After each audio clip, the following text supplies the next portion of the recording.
Chapter 2. And Hannah prayed and said, My heart exults in the Lord. My horn is exalted in the Lord. My mouth derides my enemies, because I rejoice in your salvation. There is none holy like the Lord, for there is none besides you. There is no rock like our God. Talk no more so very proudly. Let not arrogance come from your mouth. For the Lord is a God of knowledge, and by him actions are weighed. The bows of the mighty are broken, but the feeble bind on strength. Those who were full have hired themselves out for bread, but those who are hungry have ceased to hunger. The barren has borne 7, but she who has many children is forlorn. The Lord kills and brings to life. He brings down to Sheol and raises up. The Lord makes poor and makes rich. He brings low and he exalts. He raises up the poor from the dust. He lifts the needy from the ash heap to make them sit with princes and inherit a seat of honor. For the pillars of the earth are the Lord's, and on them he has set the world. He will guard the feet of his faithful ones, but the wicked shall be cut off in darkness, for not by might shall a man prevail. The adversaries of the Lord shall be broken to pieces. Against them he will thunder in heaven. The Lord will judge the ends of the earth. He will give strength to his king, and exalt the horn of his anointed. Then Elkanah went home to Ramah, and the boy was ministering to the Lord in the presence of Eli the priest. Now the sons of Eli were worthless men. They did not know the Lord. The custom of the priests with the people was that when any man offered sacrifice, the priest's servant would come while the meat was boiling, with a 3-pronged fork in his hand, and he would thrust it into the pan or kettle or cauldron or pot. All that the fork brought up, the priest would take for himself. This is what they did at Shiloh to all the Israelites who came there.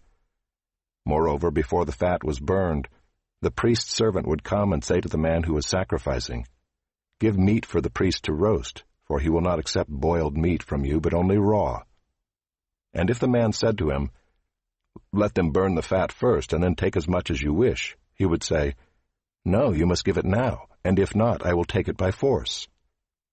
Thus the sin of the young men was very great in the sight of the Lord, for the man treated the offering of the Lord with contempt.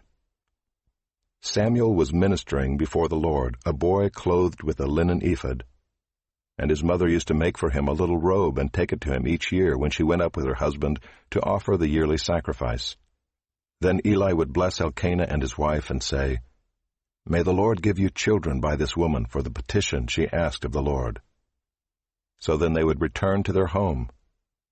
Indeed, the Lord visited Hannah, and she conceived and bore 3 sons and 2 daughters. And the boy Samuel grew in the presence of the Lord. Now Eli was very old, and he kept hearing all that his sons were doing to all Israel, and how they lay with the women who were serving at the entrance to the tent of meeting. And he said to them, Why do you do such things? For I hear of your evil dealings from all these people.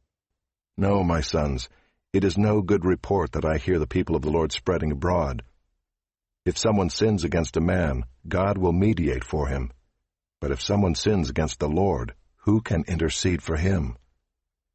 But they would not listen to the voice of their father, for it was the will of the Lord to put them to death.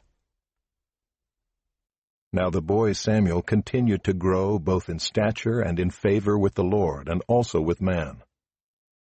And there came a man of God to Eli and said to him, Thus says the Lord, Did I indeed reveal myself to the house of your father when they were in Egypt, subject to the house of Pharaoh?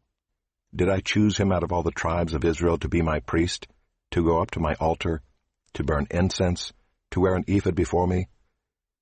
I gave to the house of your father all my offerings by fire from the people of Israel.